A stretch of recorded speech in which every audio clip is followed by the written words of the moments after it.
Good morning, everyone. We are so pleased to see many of you here in person. Yay, for the first time since 2019. Wow. And I'd like to extend my personal welcome to those of you on Zoom. This is our first foray into a hybrid meeting, so please be patient with us. We're not a tech company, so you know, but we have some amazing tech wizards, and I want to do a personal shout out to some of the incredible women behind the scenes, Virginia Adamson and Audrey Muck. I mean, everybody. So as a reminder, Zoom participants will be muted the entire time, and we had to do that for, again, technical reasons. But if you have questions, please put them in the chat. We'll be monitoring the chat during the meeting. And for those in person, we ask that you put away your phones, okay, during the meeting. And we really are doing this because we need to have that necessary bandwidth for the streaming that we're doing. Also, little housekeeping as a reminder, the restrooms are to the right and down the hall on the left. Now, despite this being a short legislative year, the Alliance has been busy, as you'll hear later when I give our president's address. And now let me introduce you to our co-president, Jimmie Cochran Pratt. Good morning, everybody. We're so glad to see you. It's not noon yet, is it? Okay. We're excited to see you here, and we promise a fast-paced, exciting meeting. I think already we're excited about lunch, so please go back for seconds and 2 or 3 desserts. We have them ready for you. Stay tuned for the entire meeting for some unique door prizes. We have about 6 door prizes, as well as the election of our new board members and officers. Before we move forward, I do want to thank our officers who you'll be seeing and hearing from. There's Laura. Okay, there you go, officers. And the incredible board members. And we could not do what we do without the support of our lead organizations. And I know we have lead organizations here, so thank you so much for being here. And I would like to also thank the sponsors for today's meeting. Yay. I was really surprised that you all really came through, so thank you so much. And you'll check your program too, because they're listed in the program as well. One last housekeeping note for those of you on Zoom. We hope you had a chance to digest the pre-meeting slides. As a reminder, please put your comments and questions in the chat. For those in person, please raise your hand for any comments or questions so we can make sure that the remote participants can hear what you're asking. Finally, in our agenda for the general meeting and board meeting, you can see it's chock full, but it's got a lot of good information on it, in it. And we have a lot to accomplish in the next 2 hours, but I think you will appreciate each and every one of our speakers. And now I would like to introduce the Honorable Pat Sledge to give the land acknowledgement. Pat.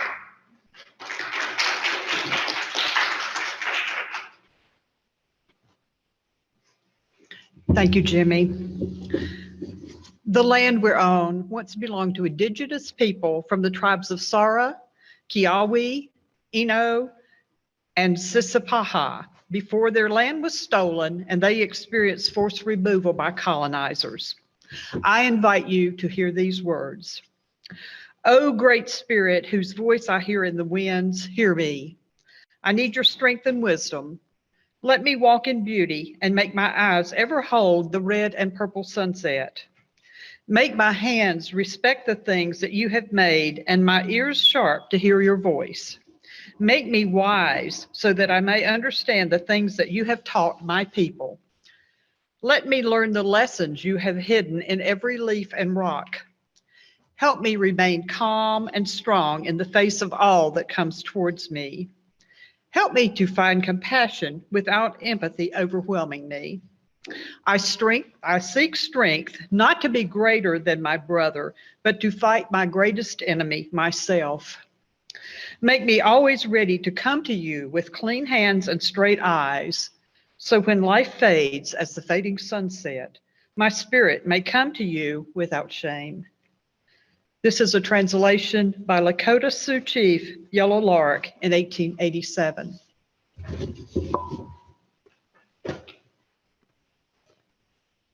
Thank you, Pat. That was beautiful. The chair recognizes Jimmie Cochran Pratt, co-president of the Alliance, for the recognition of our attending dignitaries. Okay, and we are actually, when I call your name, you can please stand if you'd like. We are very happy today to have with us both on Zoom and here in the room, Senator Mike Woodard, Gladys Robinson, Senator Gladys Robinson, yay. My representative, Caleb Rudow, who's on Zoom. Hi, Caleb. And Representative John Ager, who is terming out. Thank you for being here. Again, we have the Honorable Alderman Pat Sledge, who is with us today. And we also have, let's see, who else we got? Natasha Marcus, Senator Natasha Marcus is with us. Thank you so much. And we have Senator Natalie Murdoch. Have I missed anyone? If you are honorable or a dignitary, please let me know right now. As much as we'd like to hear from each of you, we really don't have the time to do that. And I'm sure after the election, you're tired of talking anyway. However, we would like to acknowledge your presence and your support. Thank you for everything that you do for North Carolina. And I will, Lori? Oh, is she? Okay, great.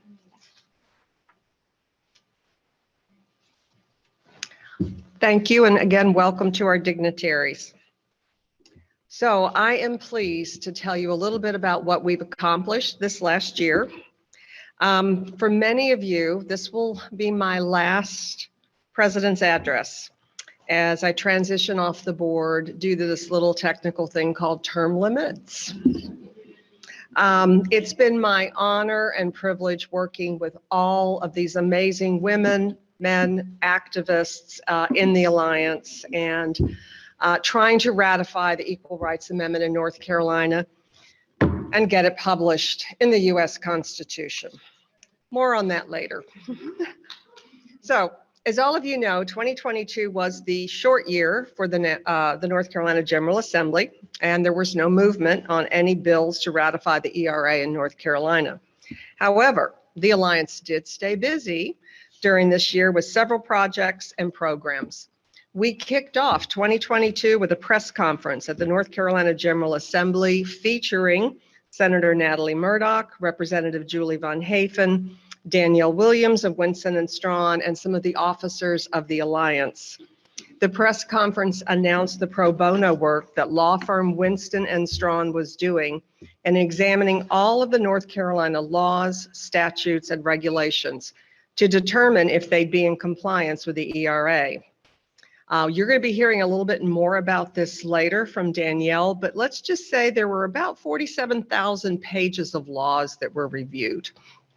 So a lot of work went into this. The work is nearly complete, and we hope to see the more egregious laws brought to the NCGA for review. And we've alerted Attorney General Josh Stein and his staff of this project, and we'll work with them as we go forward.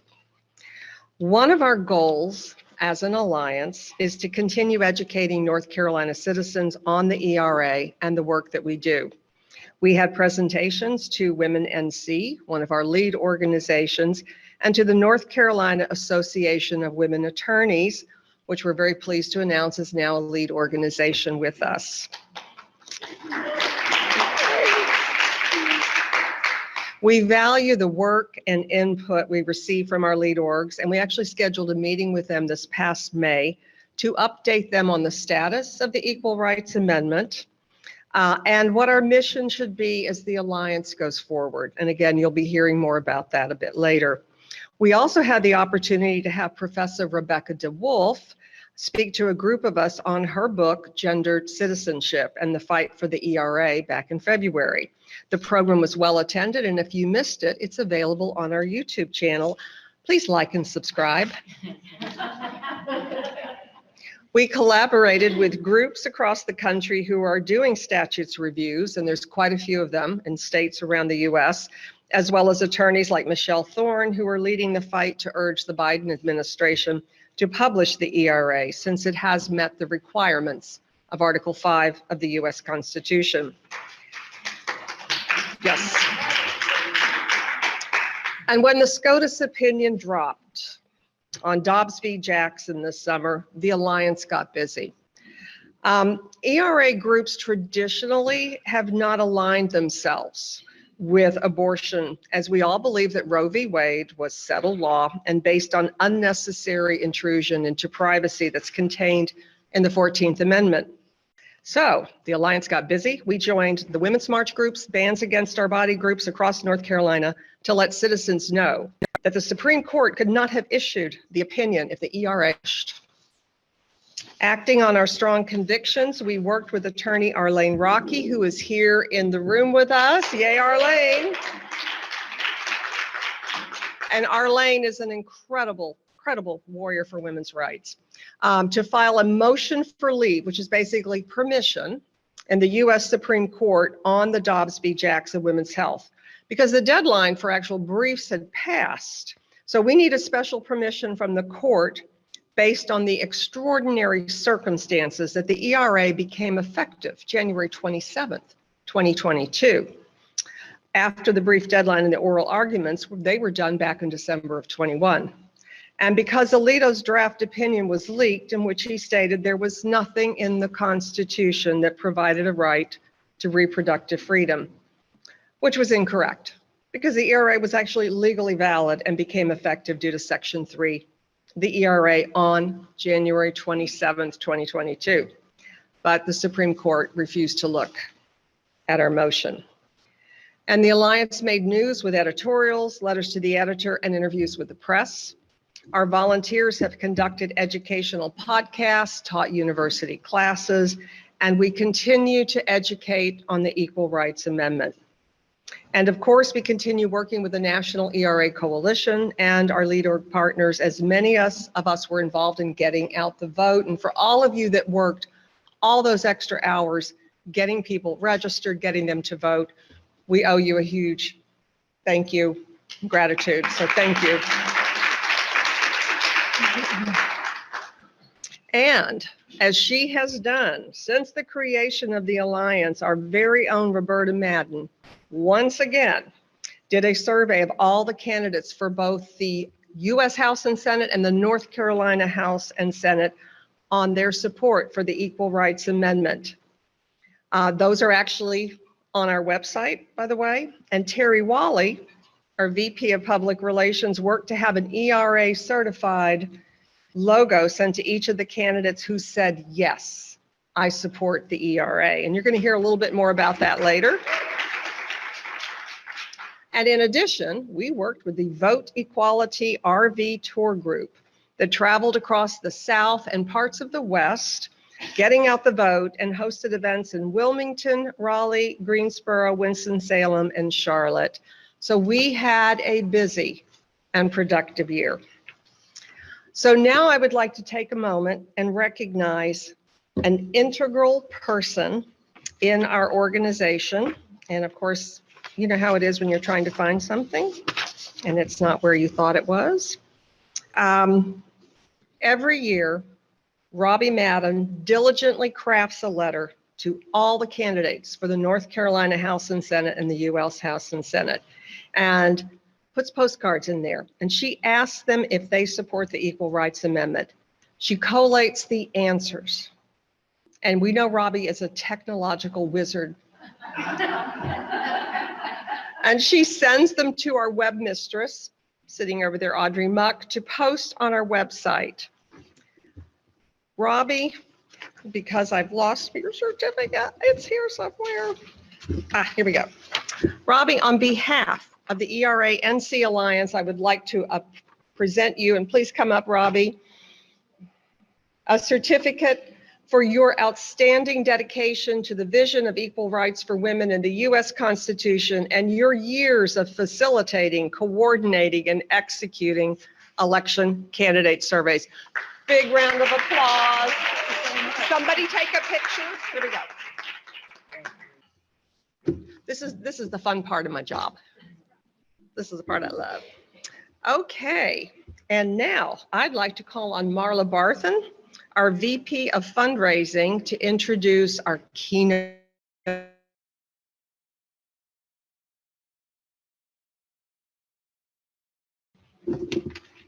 I thank you. I'm just needing the script. Oh, I thought you had it memorized. I don't have it memorized because there's no way I could memorize all of this. I have the fortunate pleasure of introducing Kate Kelly, Esquire, for this meeting, and this is a introduction that is astounding. Kate Kelly is a zealous advocate and passionate activist. She has a JD from the American University, Washington College of Law, the only law school in the world funded by and for women. She graduated cum laude in 2012. She's a vocal women's rights champion in the United States and around the world. In her legal career, she has had various incredible opportunities, including working as an Ella Baker Fellow at the Center for Constitutional Rights, and her many roles included working with, here we go, the Inter-American Court of Human Rights, the United Nations Committee Against Torture in Geneva, Switzerland, Women's Refugee Commission, the RFK Center for Justice and Human Rights, Legal Action Worldwide working on sexual violence legislation in Somalia, the African Commission on Human Rights and People's Rights, Planned Parenthood Association of Utah, Human Rights in the U.S. Project at Columbia Law School, a human rights attorney at Equality Now. She spent the better part of the last 2 years working in the United States House of Representatives, primarily on the Equal Rights Amendment. Kate believes the simple and popular adage that women's rights are human rights, and is committed to the legal advocacy and education for women and other marginalized groups. She is nationally known advocate for the ratification of the Equal Rights Amendment and hosts the podcast of Ordinary Equality. Her book, hold on, I have a prop. Her book, also called Ordinary Equality, is about the history of the women who have shaped the U.S. Constitution. This book is available out in our lobby and will be autographed by said Kate Kelly, and they make beautiful Christmas gifts. And Hanukkah, yeah, all of them. Kwanzaa, everybody. In 2013, this is my favorite fact, and also Jimmie's. In 2013, Kate founded a group called Ordained Women to Advocate for Gender Equality in the Mormon Church. She was then convicted of apostasy by 3 male Mormon leaders and excommunicated from the church in 2014 for speaking out against the institutional oppression of women. But Kate's work for women's equality continues unabated. And Kate is the newly appointed board of directors member for the Alice Paul Institute. Welcome, Kate Kelly.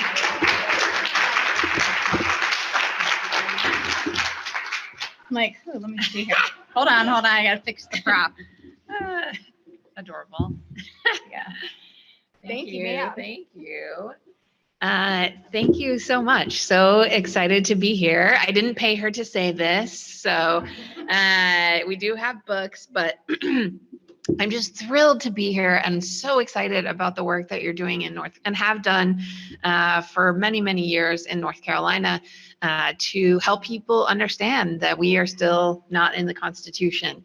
And I'm so excited. I was asking, what should I talk about last night when I met with some of the board for dinner, and I said, well, what about the history and Polly Murray in North Carolina? And they're like, everyone knows that. We want to know what is up with the executive branch, and we want to know what happened in Nevada. And so that's what I'm going to talk about. And I'll keep it short, and I want to answer questions if people have questions. I talk about the ERA all day, every day, in every possible way. So if you have any questions, let me know. Even as we proceed, and happy to answer them. Really quickly, I just want to talk about Alice Paul. I'm on the board of the Alice Paul Institute. Alice Paul is a very interesting and very complicated character. But one thing that I talk about, so in the book, each chapter is a different woman or queer person who's involved in the story for the Equal Rights Amendment. There are 12 chapters, so I call them my 12 apostles of the ERA. And one of them is Alice Paul. And the thing that I wanted to touch on about Alice Paul is Alice was involved in the final push for the 19th Amendment, getting the 19th Amendment across, the threshold, and finally getting the 19th Amendment ratified. When women finally had the constitutional right, although not in effect in many places for many people, they immediately pivoted to the next thing. And the next thing for them was the Equal Rights Amendment. So they introduced the ERA in 1923. We're coming up on the exact 100-year anniversary of the Equal Rights Amendment being introduced. It was unveiled in July 21st, 1923 in Seneca Falls, New York, and that's when the National Party introduced it and unveiled it, and that amendment eventually in 1972 got passed in Congress. And I say that to say that Alice Paul from 1923 to 1972 worked tirelessly on the Equal Rights Amendment. There were decades that were called the doldrums that you probably talked about when you talked to Rebecca DeWolf, because her book covers that period, 1930s, 1940s, 1950s, where nothing was happening on the ERA. But Alice Paul continued and continued to bring it up, continued to be at every meeting, continued to get it introduced in Congress when everyone just thought it was a failed project. And it was when the National Organization for Women, which was co-founded by Polly Murray, a North Carolinian of incredible talent and basically a legal savant. Polly Murray came up with the theory that women could be included under the 14th Amendment, which Ruth Bader Ginsburg later litigated. So there's a chapter about Polly in my book too. But they founded the National Organization for Women. Polly was literally there when they wrote on a napkin, we need an NAACP for women. And they started saying like what they wanted now to be with Betty Friedan and all those other folks. So Polly was there from the very beginning. And when they decided to form this organization, to form now, they said like, okay, what's our policy platform going to be like? What are we going to ask for? We're going to have this NAACP for women. What is it going to be? What are we going to ask for? And at the meeting, at one of the first policy meetings that they had, there was, mostly younger, glamorous women like Gloria Steinem and, all these different folks. And there was a row of white-haired ladies, and they were sitting in the front, and everyone was kind of like, who are those ladies? Who are these older women? And it was Alice Paul. Alice Paul physically, literally went to the meeting with the National Organization for Women and brought a lot of other ladies from NWP. And they basically infiltrated that meeting and said, your policy platform needs to be the Equal Rights Amendment. And so they integrated that into this new, young, vibrant movement. And that is how the National Organization for Women took on the ERA. And that is how they got it across the threshold in 1972.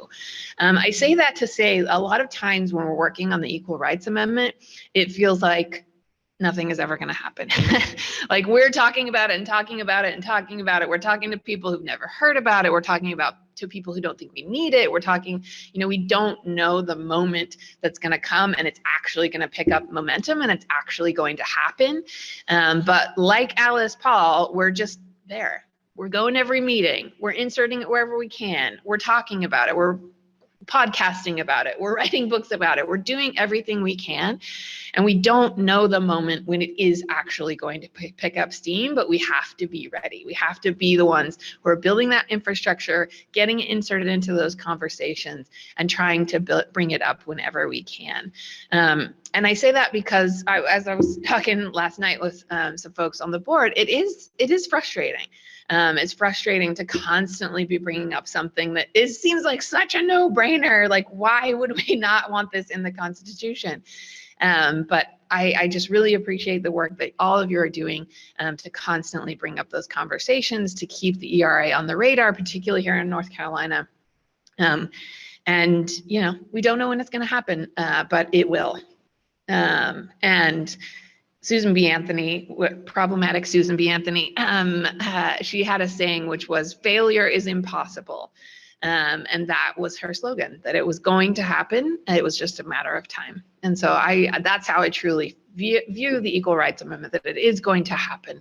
It is a matter of time. We're coming up on exactly 100 years. Crystal Eastman, another person that I feature in the book, she was a suffragist and co-author of the Equal Rights Amendment along with Alice Paul. They both had law degrees. And Crystal Eastman had graduated from NYU, was one of only, I think, 3 women in her class. And they wrote and advocated for the ERA.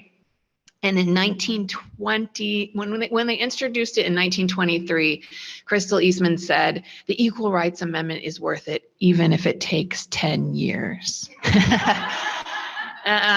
So, you know, she thought, even if this takes us a decade, it's still going to be worth it.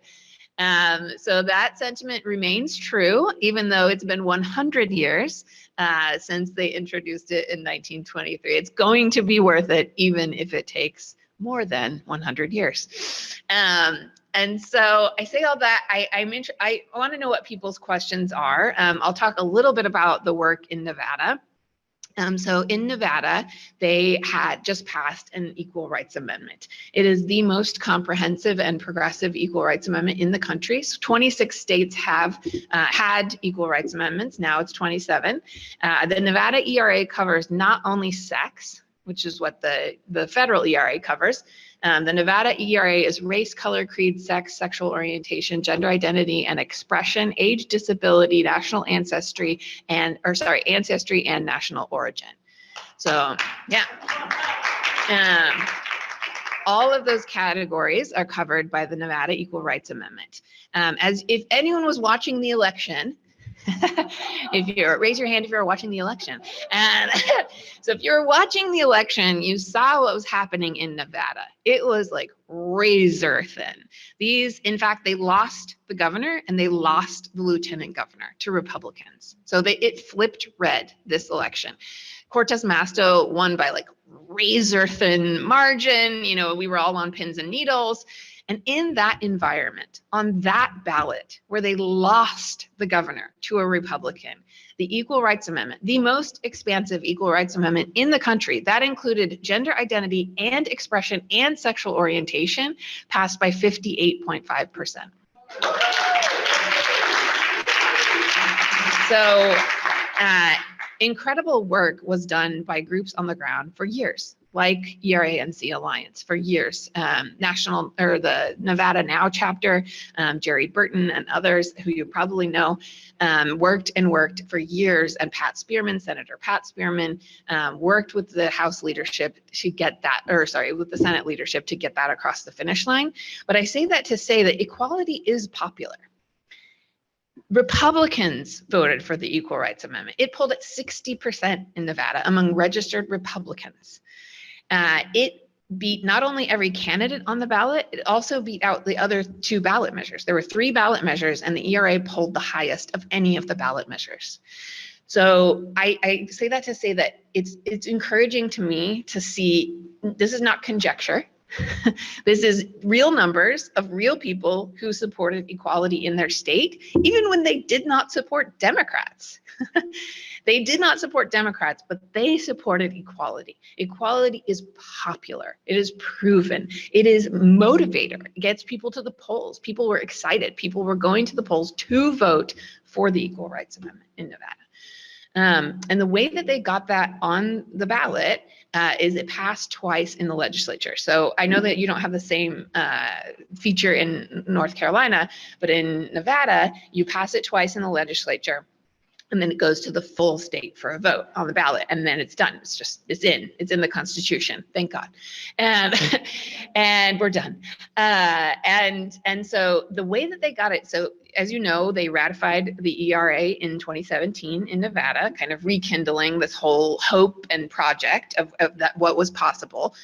But then it didn't happen, on the national level. Their ratification hadn't yet been counted. It hadn't actually made it into the Constitution. And so in 2019, the Nevada legislature, for the first time anywhere in the country, in any state, they got a female majority in the legislature. So they have, to this day, they have a female majority legislature. And that female majority legislature immediately passed a state ERA. Because they're like, okay, we ratified it. That's like all we can do on the federal level. Their attorney general is involved in suing the national archivist. Like, they're doing everything they can for the federal ERA. But they said, but what we can do is we can get a state ERA. We can get it across the finish line, and it's going to be popular. It's going to be popular across party lines. So they passed it in 2019 in the legislature. They passed it in 2021 in the legislature, and then we took it to the ballot this year. As I went around Nevada, I was working with Vote Equality. We had a ERA monster truck in Nevada. It was very Nevada.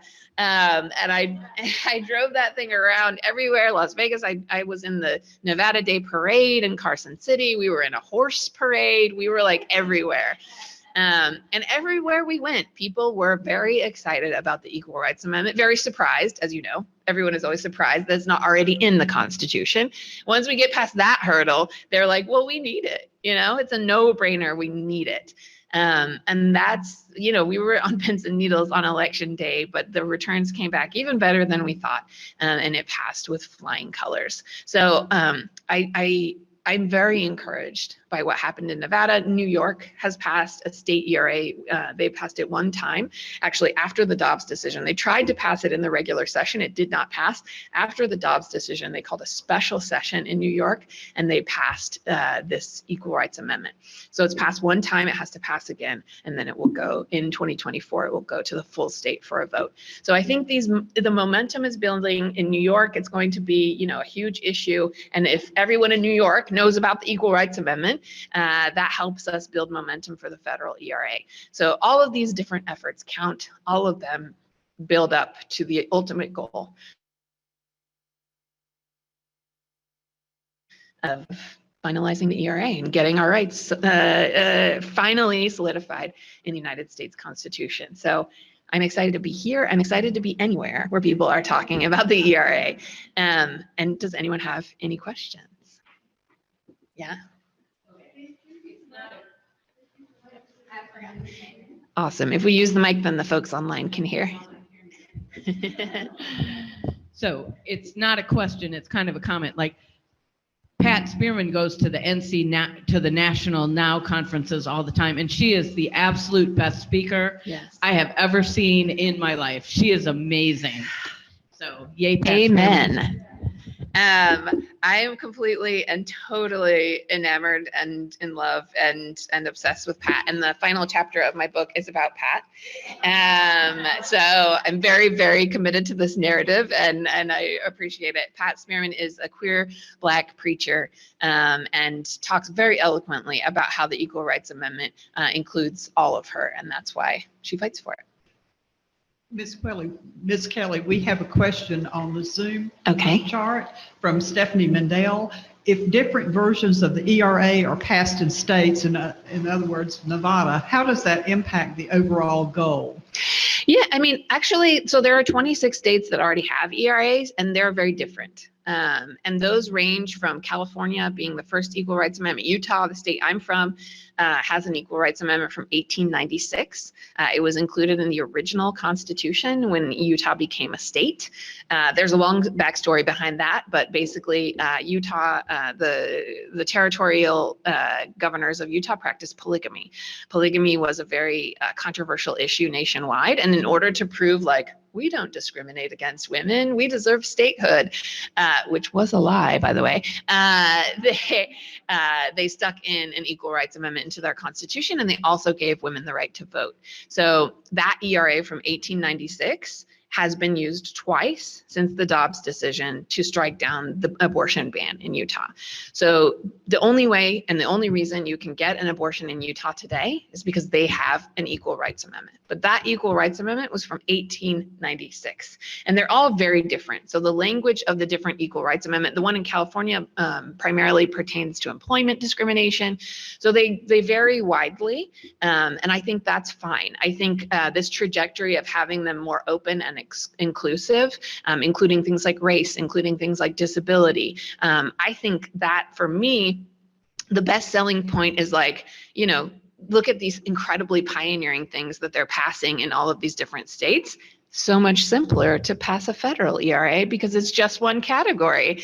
And so, yeah, I think it builds momentum. I think it proves to people that equality is popular. I think it shows what is possible. And so I'm very, very excited to see these expanding ERAs. The New York ERA says the categories that are included in Nevada, but it also says pregnancy and pregnancy outcomes. So it explicitly includes abortion in the New York ERA, and I think that's a good thing.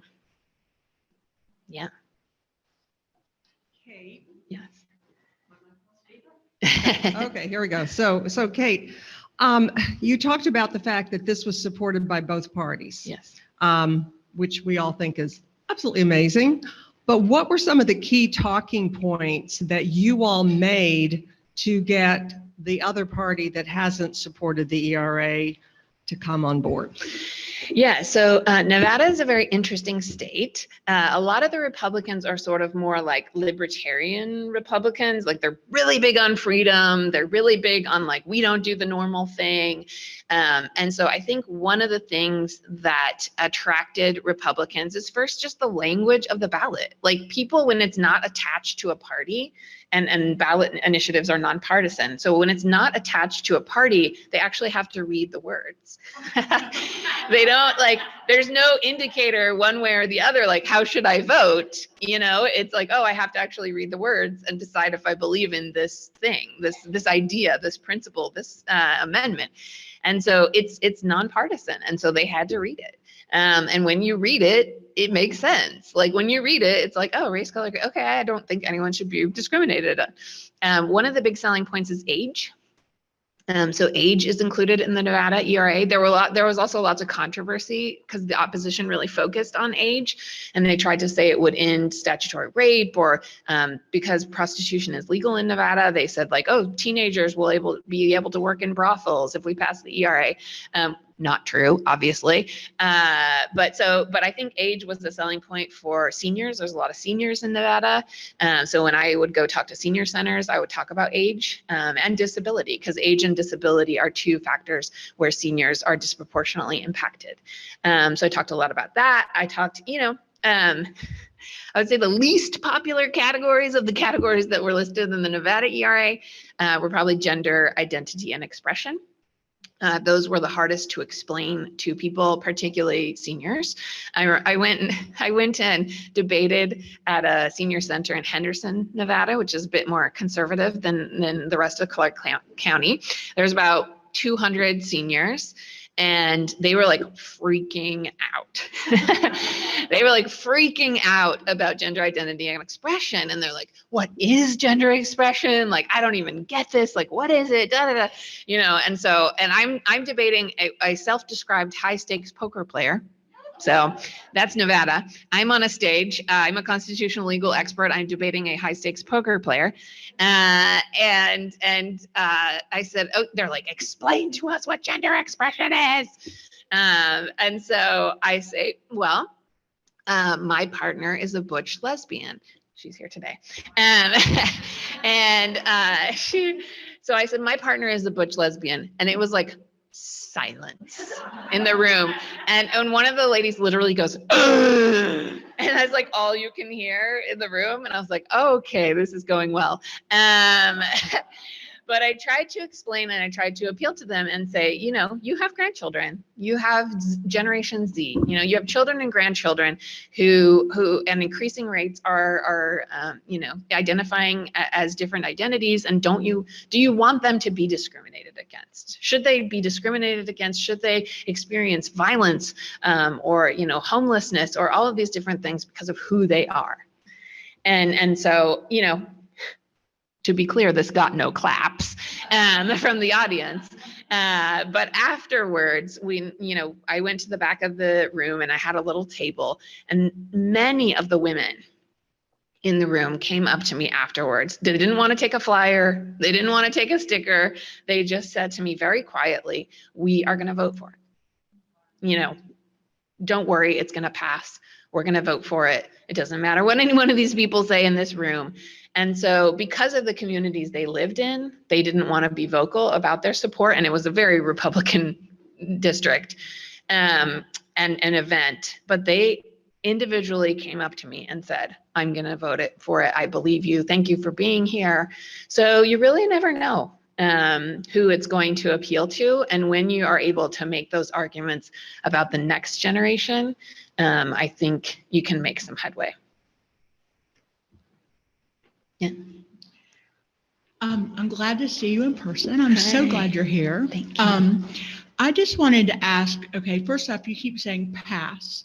So my preliminary thing is you do agree that the rescissions and the deadline are unconstitutional, correct? Yeah, of course. Okay.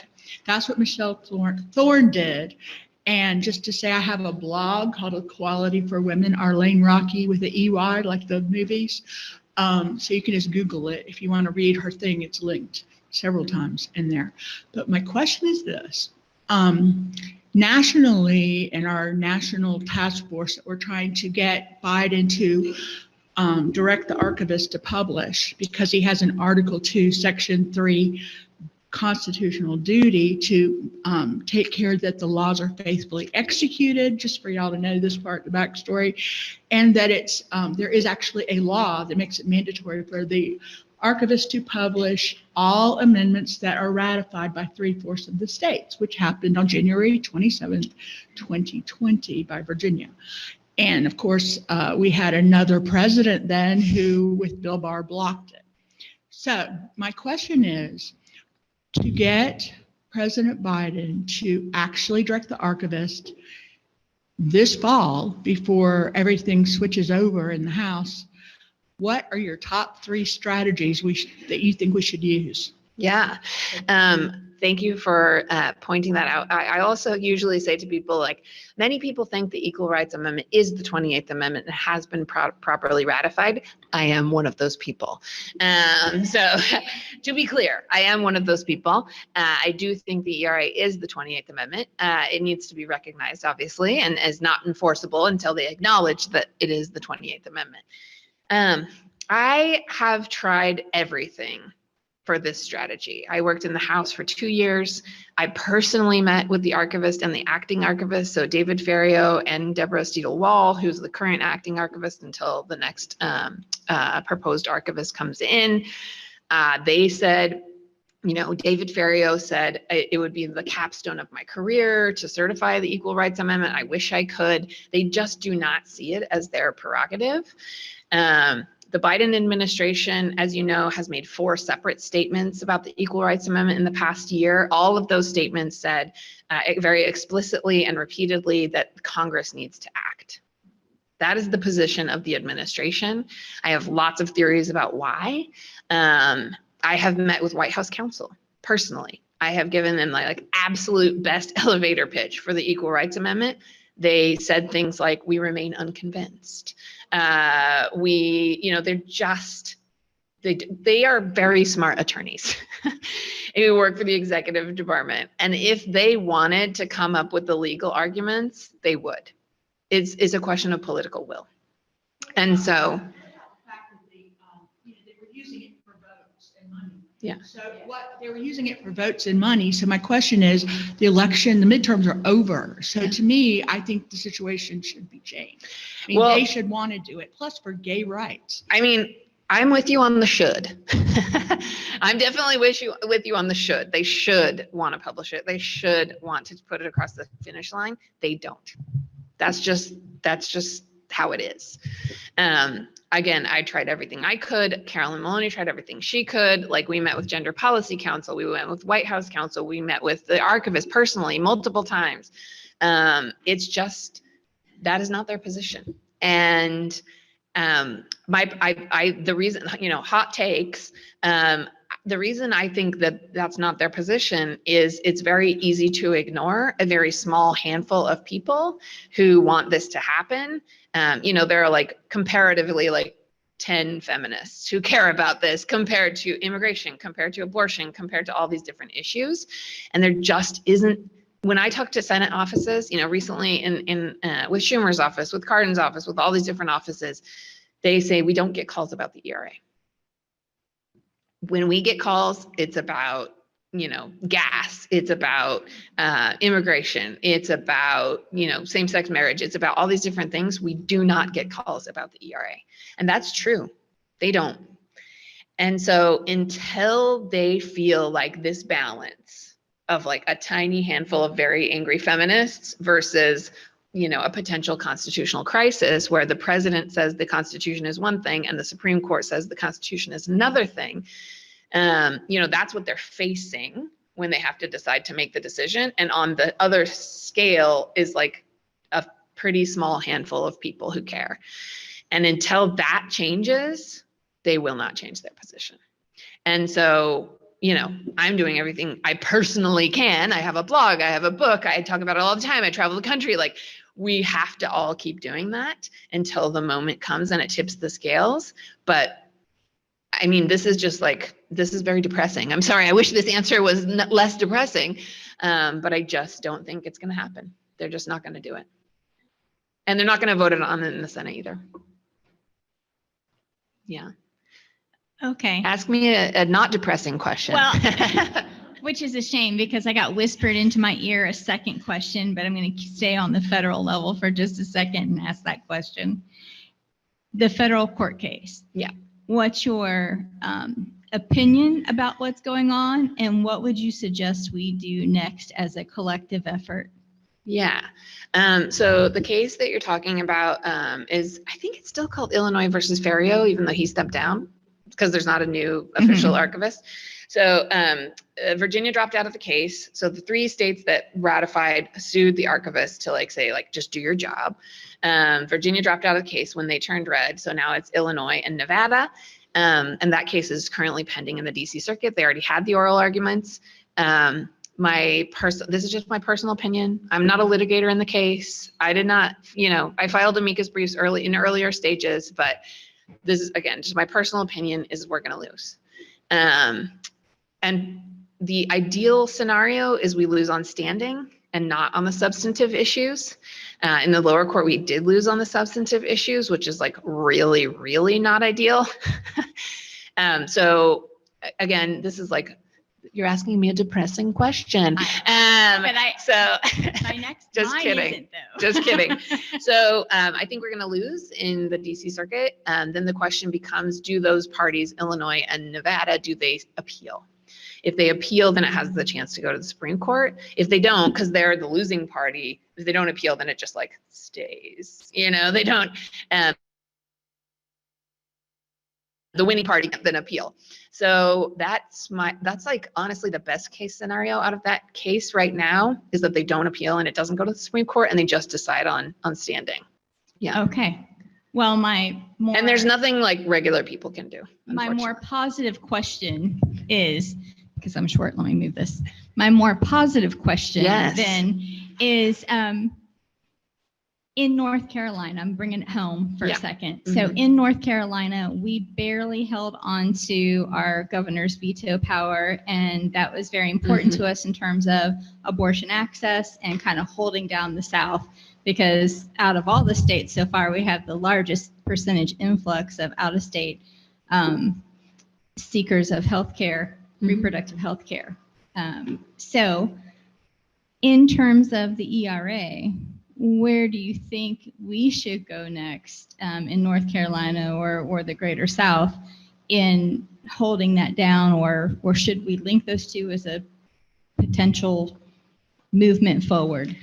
I mean, ballot questions for, I'm not from North Carolina, so you all know better than I do what the climate is. But ballot questions on abortion have been very popular in very conservative states, Kentucky, other places. And so, again, this is my personal opinion, but I am always very pro linking the ERA and abortion rights. A, because it's true. It just has been the case in other places, in New Mexico, in Connecticut, in Utah, there's a currently pending case in Pennsylvania based on their state ERA that state funding has to be available for abortions, and hopefully they'll win that case. So connecting state equal rights amendments to abortion access is true. I also think it's popular. Because in Nevada, what the opposition tried was to link it to abortion. If you read the ballot supplement, it's like their whole ballot supplement is, this is about abortion and it's going to be used to fund abortion and blah, blah, blah, blah, blah. And I think that made it more popular. I think people were reading it and they were like, what? This is about abortion? Okay. Great. And so I noticed as we went throughout, they stopped talking about abortion. The opposition stopped talking about abortion and they started talking about age. They started trying to give scare tactics on these other categories because they realized abortion is popular. They realized it was making it more popular. They realized people were like, wait, this is our abortion amendment? I'm in, And so that is my personal position. Again, it's hard to distinguish or separate the two because it's just true that the ERA will protect abortion access, no matter, even if it's just sex, and not all these other categories, and not pregnancy and pregnancy outcomes.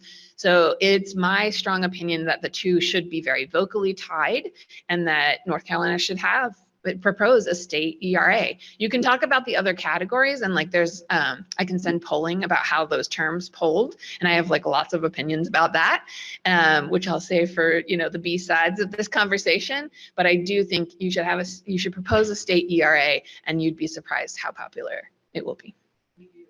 Yeah. So Nice. we're only going to take 2 more questions. Okay.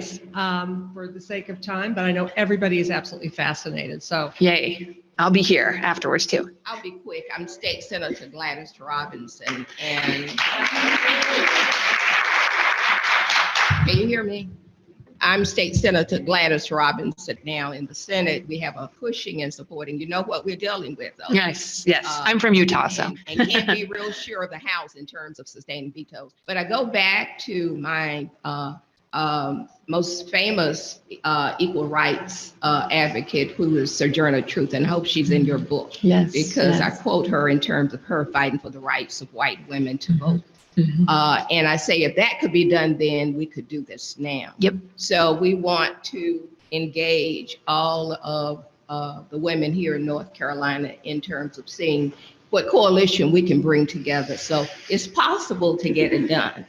It's possible to get it done, but we just have to push forward and get all the support. So I just want to say that I have to run out, but we just want to let you know our support. Thank you so much.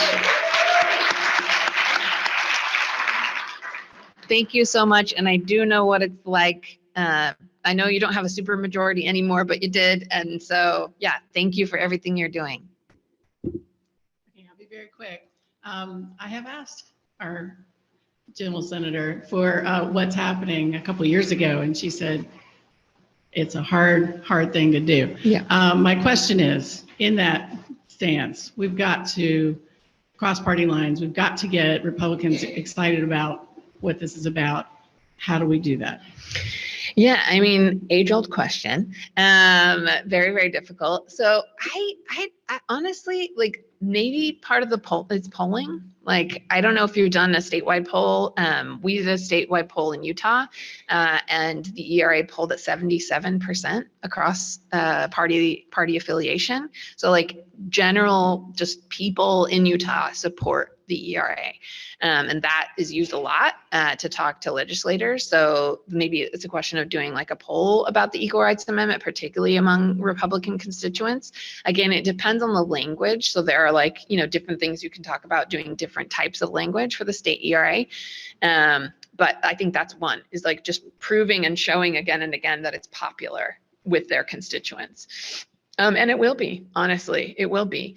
And then there are like a lot of interesting faith angles that I think are important to talk about. And there is a group that specifically focuses on, it's called, is it Resistance Revival? What's the faith group that works on ERA? Justice Revival, yeah. So there's a group called Justice Revival, and they focus on faith-based arguments in support of the Equal Rights Amendment. They have like really good resources. They meet with Republicans. They also have Republicans for ERA group, and that's led the ERA Coalition and others. The Federal ERA Coalition or the National Coalition has a group called Republicans for ERA that's led by former state senator Steve Anderson of Illinois. So he played a really big part in getting it passed in Illinois. So there are actually like groups of people organizing Republicans, and I would say the faith arguments and the like popularity arguments have been the best. Yeah. Hi, I'm Gina Callias, and I'm Arlene's sister, and I'm an attorney, and I 100% believe that the ERA is the 28th Amendment. I have a statement and a question. My statement is I do believe that it's the 28th Amendment, and I do believe that Biden has a duty to publish this, and that we need to make him understand his duty, and that we do need to tie the ERA to abortion and to women's fundamental rights of bodily autonomy. And I think that we need to aggressively dispel the disinformation of there's no 7-year deadline because it wasn't in the text of the amendment that the 50 states got to vote on and to ratify, and also that it cannot be rescinded by a state. It can only be repealed, like prohibition came in with one and prohibition went out with a separate amendment. My question is, just in the news yesterday was Get Her There, Michelle Obama's group. And let me say one other quick thing. We have had a really hard time with the Women's March group because they have totally ignored the ERA and any connection to abortion. So when you're saying it's not tied, we have to tie it to abortion. And the Women's March has denied that. I have been a speaker, Arlene has been a speaker in North Carolina for that. And this is huge to see women against women, mind-boggling. But my question is this. So yesterday in the news was Get Her There, Michelle Obama's project. We have Melinda Gates, we had Amal Cooney getting international attention and talking about how women are treated not well in other countries. Well, they're not being treated well in America. So how can we get Melinda Gates and Amal Cooney and Meghan Markle to say, hello, we agree with you and we want to help women in America? Yeah. Do you have any connections there? If I did, I would have done that years ago. Yeah, I think the first part of your comment is interesting because as an attorney, I find that attorneys are very ineffective in the ERA movement because we always want to say like, we have the best argument, the deadline, the da-da-da-da-da. That is all true. And again, this is not a lack of good legal arguments. These are brilliant minds. These are brilliant legal minds who are working on this issue. If they wanted to make the legal argument, they could. They don't want to. And so that is the part where we have to focus. It's not the legal arguments. They have the legal arguments. They're some of the most brilliant legal minds in our country. They went to some of the most prestigious law schools. They know the arguments. I've personally given them the arguments. Like they know the arguments. It's not a question of who has the better arguments. We have the better arguments. Is the political will there? That's the question we need to be asking. And we can talk about the legal arguments until we're blue in the face. Until they want to do it, they will be totally oblivious to those arguments or unpersuaded by those arguments is what they said to me. So I think, I don't know how we get this tipping point. Like I try every connection I have, like I'm constantly, but to get, even Meghan Markle was quoted as talking about the ERA and like doing this initiative with the Gloria Steinem and others. And like, I've tried to reach out and there's like nothing, there's no follow-up. This initiative never materialized. Like, I don't know what it is, but it's just not, I find that like, I have like a lot of opinions on this, and I know we have to end, but like I'll talk more about this if anyone is interested. But I feel like we've really, the country has gone through like the TED Talkification of everything, where it's like, I have a big idea and it's interesting, but there's no specific political policy ask. So it's like these women are like, we talk about women's inequality, and it's like, okay, but what's the solution? Like, what's the ask? What's the thing? You know, as an organizer, you always have to have a concrete ask, and you have to be able to know if you get it or not. Like, I need to know, this is why we say publish. It's because that's a thing we'll know if it happens. Like, did you sign it or did you not sign it? We'll know. But a lot of these women just talk about things in generalities, and it's like they could talk about that until they're blue in the face. They can get speaking fees. They can seem as though they care, but there's no concrete ask. And the same is true of the Women's March. You know, I went to the Women's March in DC. I don't know what the ask was. I don't think there was one. It was just like, march together in happiness or whatever. Like, you know what I mean? Like, there was no ask. And it made me feel good, and I loved being there, but there was no ask. So when I went back and I did the Women's March in Utah, we did it 2 days after the Women's March in DC, and we had the ERA as our #1 ask. 10,000 people marched in Utah. It was the largest march in Utah state history. And we said the ERA is our ask. Like, we had the concrete ask. And that's, I think, why we need to try to get into every room possible. I wish I was sitting in a room with Melinda Gates, because I would be like, hey, have you heard? But I think, you know, we need to do that in every way possible. And we also need to increase popular support, because the legal arguments will be there when the actual political will is there to make it happen.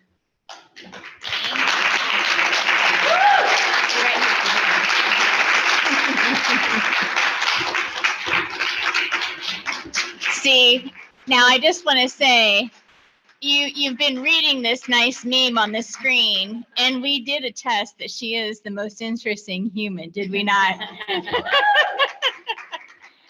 As a small token of our appreciation, I just wanted to be able to present you with a nice gift. There you go. And while Jamie's in the room, Jamie is her partner who is out there manning that book table. Jamie Manson is a badass in her own right. She happens to be the president of the Catholics for Choice. So as soon as I told the board this, they said, Jimmie Cochran Pratt quickly quipped, so a Mormon and a Catholic walked into a bar. Oh, that was you. Oh, hey, it was one of our co-presidents. All right. Thank you very much. Thank you. Hey. So, oh, you're going to. That's you. That's me. That's fine. That's fine. So the chair calls VP Terry Wally for a door prize. All right, I get the Terry Wally, and I get the fun part of handing out door prizes. So the first door prize is an autographed copy of Kate's book. Woo! All right, let me see. Got all the names in this little bag. Closes her eye. Close my eyes. Mm-hmm. Mary Fran.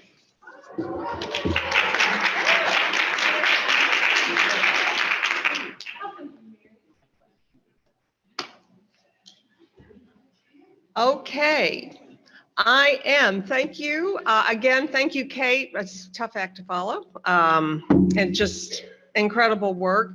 So I'm really pleased now to announce our next speaker. Yes, Zakiya Thomas. Yes, okay. And there she is. All right. So Zakiya is currently president and CEO of the ERA Coalition and Fund for Women's Equality. For over 10 years, she's worked with organizations in transition to execute and achieve their goals. Zakiya founded a consulting firm on the premise of doing well while doing good to help organizations grow, adapt, and thrive. She's an adjunct professor at Georgetown Law, teaching a nonpartisan course on how to run for political office. A licensed social worker, she volunteers as a group facilitator for a parenting education program working with parents and children. She's also on the board of NARAL, Pro-Choice Virginia, And she received her Master of Science in Social Work from Columbia and a Bachelor of Science from the College of William and Mary. Unfortunately, Zakiya will not be able to be with us live on Zoom, but she has recorded a short video, which we are now going to play. Good morning to my sisters in the movement for sex and racial equality, voting rights, reproductive rights, and so much more that brings us closer to a more perfect union. Thank you for inviting me to join you this morning. Here at the ERA Coalition, we are still celebrating a solid showing in the midterm elections, a true win for equality. ERA supporters like you did the hard work that defied the odds and built the foundation for victory. A victory like this will get the ERA across the finish line. We are almost there. Every day we move closer to true equality. We also celebrate Nevada joining the growing list of states with an equal rights amendment enshrined in their state constitution, making it the 27th state in the nation to do so. Partner organizations and advocates work tirelessly to secure equality, with 6 out of 10 voters supporting the ballot initiative. Thank you, Nevada Now, Vote Equality, Generation Ratify, and Feminist Front for your on-the-ground work. This shows you what we can accomplish working together. The ERA Coalition is comprised of nearly 280 partner organizations that collectively represent 80 million people. We are a movement of movements, and we are honored to join ERA North Carolina Alliance as a valued partner in this history-making endeavor. We work for both policy change and culture change, recognizing that the policy change we need is powered by an educated, informed, and committed public. During the midterm elections, we relaunched our Elect Equality campaign to let voters know where their candidates stand on the Equal Rights Amendment and equality issues. I'm proud to have worked with ERA North Carolina Alliance on this launch, as well as on your own certification program. I look forward to continuing to build on this work together through the 2024 election. You are leading the nation in the push for equality.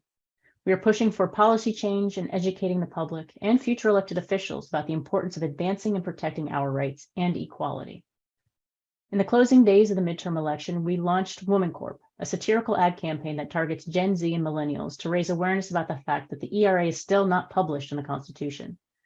In this campaign, we feature Woman Corp as the only woman in America that the government will fight for because, well, it's a corporation and not an actual woman. Woman Corp is founded on the disturbing fact that women's rights keep getting taken away while corporations' rights are expanding. In the closing days of the 117th session of Congress, we are fighting to get SJ Res 1, HJ Res 17 to the Senate floor for a vote to remove the time limit, because we all know you can't put a deadline on equality. We appreciate ERA North Carolina's support on the front. Call and email Majority Leader Schumer and tell him to bring the ERA to the floor for a vote. The next 2 weeks are crucial. We are continuing to push the White House to publish the ERA. So far, the president's response is that Congress needs to act. Well, we know that isn't necessary. We are working every available avenue. So, Mr. President, you're not getting a pass. Our president needs to continue to hear from the women of the ERA North Carolina Alliance and allies across the nation. It has been my great pleasure and privilege to join you for your annual conference. Thank you for your continued support and all that you do to advance sex equality in your communities, North Carolina, and the nation. Thank you and happy holidays. So now it is my pleasure to introduce our next speaker. Danielle Williams is the managing partner of Winston and Strawn Charlotte office and the Alliance's main point of contact for legal questions, and we do like to bug her. She is a business litigation lawyer. Over her career, she's represented clients in federal and state courts across the country and in arbitration in patent infringement, trade secret misappropriation, copyright infringement, breach of contract, antitrust, and environmental matters. And ERA, we'll get her on that one. She's regularly recognized as a leading attorney in industry publications and is currently ranked in the best lawyers in America for commercial litigation, intellectual property litigation, and patent litigation. Danielle writes and speaks regularly on many topics. In addition, she has served on many boards, including the National Sports Media Association, Wake Forest University's Face-to-Face, Salem Academy and College, Next Now for the UNC School of Arts, Brenner Children's Hospital, among others. She regularly, well, that's a hard word to say. She regularly works to advance diversity and equality, including serving on the firm's Women's Leadership Initiative, and, little trivia, grows award-winning roses. She has 2 boys. One is a senior in high school and one is a freshman in college. Danielle, come on up.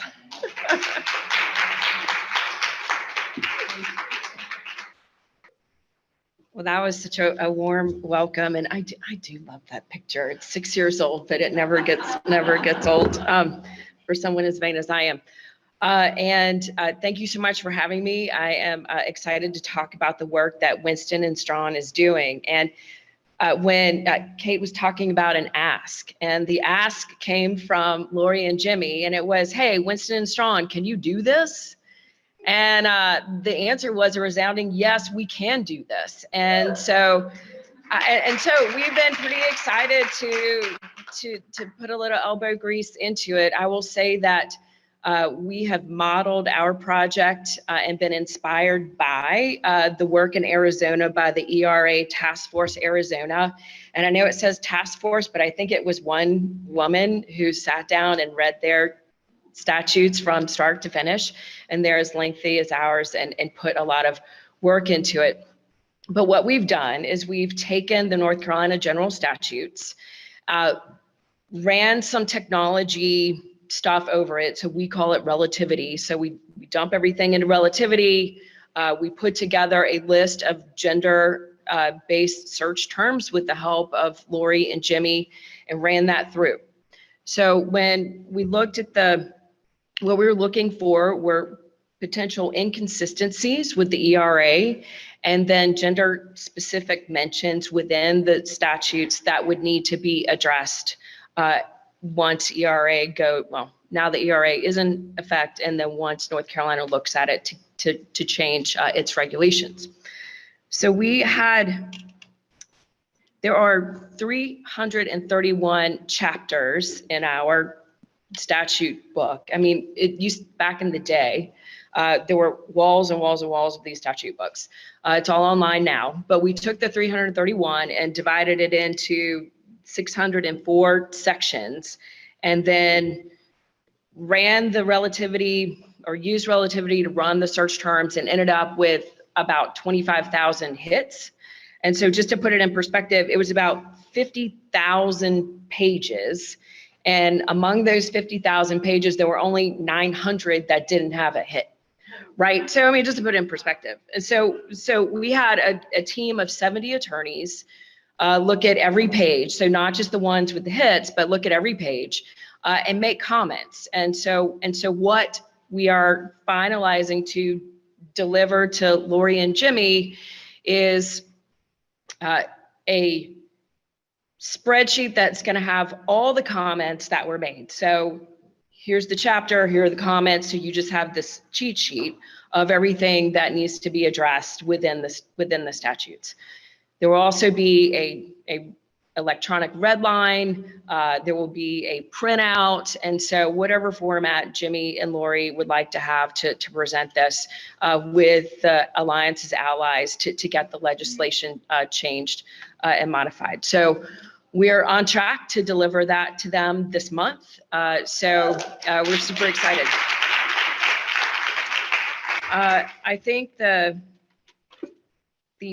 it's been terrific to work on this project, because I think when I don't know about you guys, but I like to do stuff to try and advance stuff. And so once North Carolina is there and is ready, then Lori and Jimmie, and I hope it will be during your tenure, we'll be able to present it to the legislators to be able to make those advances.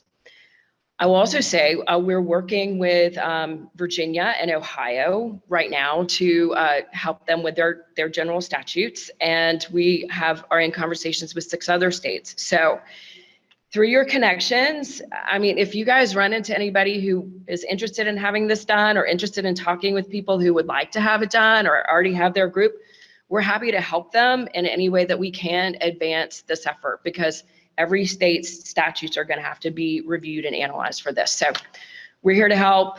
We're delighted to be helping North Carolina and delighted to be a partner of the Alliance. And thank you, Ravi. It's because of you that I got involved through Joanna Wade. So I'm glad to see you again today. So anyway, thank you all so much. And a shout out to Peyton Poston, who's my colleague at Winston and Strawn, who's on virtually. All right. Thank you so much. Don't go anywhere. Hey, Danielle, do you have an example? So the exam, I will say the example. Oh, By sorry. the mic, I'm trying to do this thing so Oh, sure. we don't kill ourselves.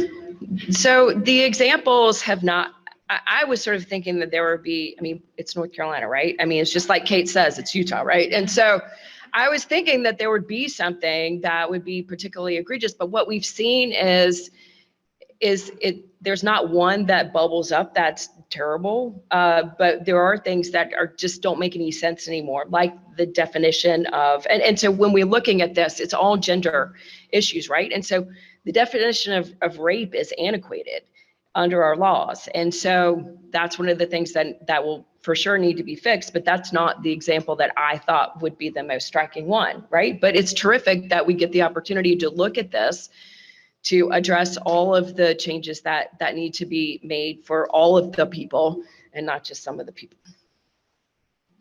So anyway, thanks for letting me be here. Okay, now don't go. Okay. But as they always say on the infomercials, but wait, there's more. Okay. So we are excited to announce that this year's Alice Paul Award is going to go to Winston and Strawn.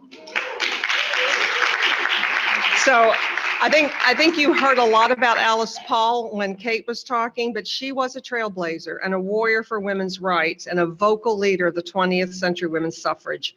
She advocated for, she secured passage of the 19th Amendment, and then she worked on the Equal Rights Amendment. So we want to present this award certificate to Winston and Strawn, LLP, for in recognition of their superior contribution to the vision of equal rights for women. This international law firm has dedicated countless hours, not only to gender equity, but also racial justice. And of course, as you just heard, reviewing all the North Carolina statutes. And they have provided us with a valuable tool as we head out to next year's legislative session. So on behalf of the Alliance and our partners, we thank Winston and Strawn for everything that you've done. Thank you. It's so nice. We need a photo. Are we going to do shots too? Thank you. Thank you so much. All right, and now it gets more exciting because we have another door prize.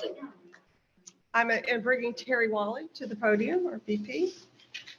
And you know what? One thing I want to say to Danielle is that 25,000 hours, 70 lawyers, we could never have afforded that. So thank you. Thank you. All right. So our next door prize is Equal Means Equal by Jessica Neuwirth. She's a longtime ERA warrior from back in the 70s, and she's still active today in the ERA Coalition, you probably know. And the Equal Means Equal goes to Galia Palika.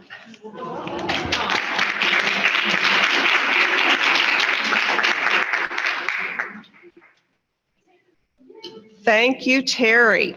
All right, and now Jimmie, would you do the honors for the next award? Thank you, Lori. And I've got to tell Danielle real quickly, we usually do Zooms with the folks in New York and Chicago when we're going over how we're going to process the review of the statutes. And one of the main partners, when we can tell when he's getting really tired of us because he does like this. And so we know to stop asking questions and let them do their work. So that's been fun to work with all of those people. Okay, the Susan B. Anthony Award, or Susan B. Anthony was an American social reformer and women's rights activist who played a pivotal role in women's suffragist movement. We are pleased to present the Susan B. Anthony Award to two individuals we count on to keep the ERA Alliance's efforts in front of the General Assembly, regardless of the political climate. We can call on them in any circumstance, and we rarely get a no, but more likely we'll do our best. We have two outstanding legislators who have served as our chief bill sponsors in the General Assembly. For the generous support, advocacy, and enthusiasm, we present the Susan B. Anthony Award to State Senator Natalie Murdoch and State Representative Julie Von Hafen. And neither are here today, but we will give them their award. And we look forward to working with them in the future. And those legislators who are here today, we got a lot of things to do. You can see that. Okay, I'm going to continue with the strategic plan for this coming year. As much as I'm going to miss working with Lori, she's been great. We're sisters from other mothers. As my co-president, I sincerely thank you, Lori, for what we've done together. But I also look forward to working with Terry Wiley, who's been nominated as a co-president for next year. First of all, I wanted to review just a little bit what has happened with in the legislature this year. It was a short session and we just didn't get our bill taken forward, but we have been busy. The survey that we conducted, thank you, Robbie, once more for doing that. We appreciate your leadership.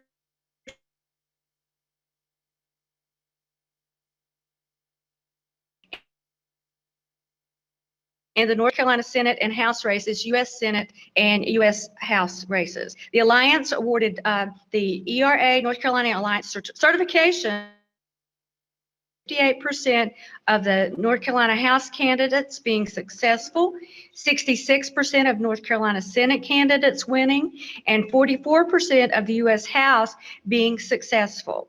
As we prepare for 2023, we have accurate, up-to-date legislative information on who our supporters are. So we'll be able to go right directly to them and say, we're ready to get started. Okay, Terry and I have worked together on developing a short plan for the next year. And here are a few of the things that we have in mind to do. Of course, this will be the long year in the legislature, so we will have more time to work. Interestingly, the courts, which play an important part in everything related to laws and legislative matters, is now conservative and will be for the next 6 years. And they're likely to reach different conclusions than perhaps conclusions made in the past on voting rights, abortion rights, and women's rights and infringement on personal rights. So we have to keep a very close watch on the matters of the courts. The ERA is the law of the land as the 28th Amendment to the U.S. Constitution as of January 27, 2022. And from what Kate said, you can tell that our primary challenge will be to educate the public on ERA as law. We plan on holding a virtual brainstorming session with our members and members of all the lead organizations very, very soon, probably within the next 60 days. We want fresh ideas on how to get ERA ratified in North Carolina and how to get the state ERA as Nevada did. I think I saw some light bulbs above people's heads while Kate was talking about that. So we'll plan on that. The North Carolina General Assembly opens January 11th, and we will work to have a lobby day and with our legislative sponsors to introduce the bill as usual. We've done it every year since this organization was established, and we will do it again this year. You can't win unless you have a ticket, so we're going to have a ticket in there. Plans to coordinate with the Attorney General's Office, the Legislative Services Commission, and the ERA with legislative sponsors to present changes to the North Carolina statutes to ensure non-gender specific language in all laws and statutes. And that's what's been behind all the work of Winston and Strawn, and we appreciate it. Women's Inequality Day will be held on August 26th. We like it hot in Raleigh when we go down there. And as appropriate, the Alliance will file a federal lawsuit based on the laws which treat men and women differently, with the goal of a lawsuit being heard by the U.S. Supreme Court to enshrine the ERA as the 28th Amendment. If ERA is published by President Biden, our plans will be adjusted. I would like to thank you all for your support during this very difficult time for women. We've had a tough year, but we're also hopeful. We need to help each other, and we need the help of each and every member of each and every organization to accomplish the goals that we have. So thank you.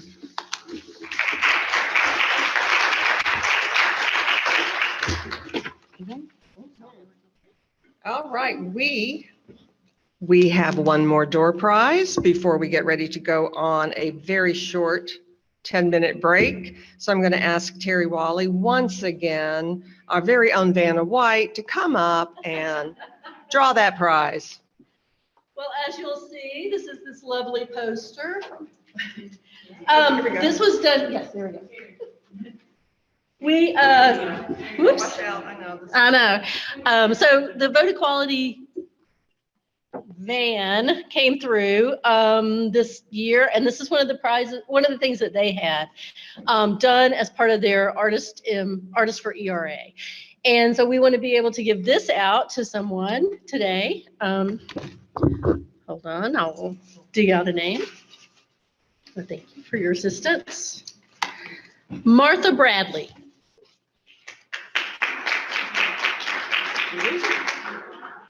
Did we lose Martha? Is Martha online? Okay, Martha, we will get this to you. Put her address in. Yep, put your address in. Thank you. Thank you. All right, so first, thanks everyone for attending our general session. And we're going to take a 10-minute break, and we're going to resume at 1:12. Does that sound right?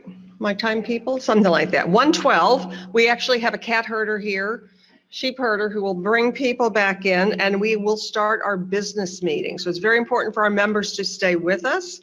All members will be credentialed here for voting purposes, and all active members are asked to return. We're running just a little bit behind. The business meeting may run a bit later than 2, but we're going to keep us on task. So again, guests and non-members, you are please invited to stay. There'll be some fun things and more door prizes. While you're grabbing a cup of coffee or a snack, fabulous desserts back there. So sorry, Zoom people. We ask that you send an email to the Biden administrating to quit fighting publication in the courts, for the love of Pete. All right, and we have an opportunity for you to do some fun stuff. I can't talk. Some fun photos over here with the 4.2 million women in North Carolina that still do not have equal rights. All right. Oh, and Kate, I am so sorry. Kate Kelly is in the lobby autographing and selling her book. So get on out there. Holidays are coming. One more now. This is important. What time is your break? Oh, we have a few to-go boxes if anyone wants to take something home with them. Okay, so thank you.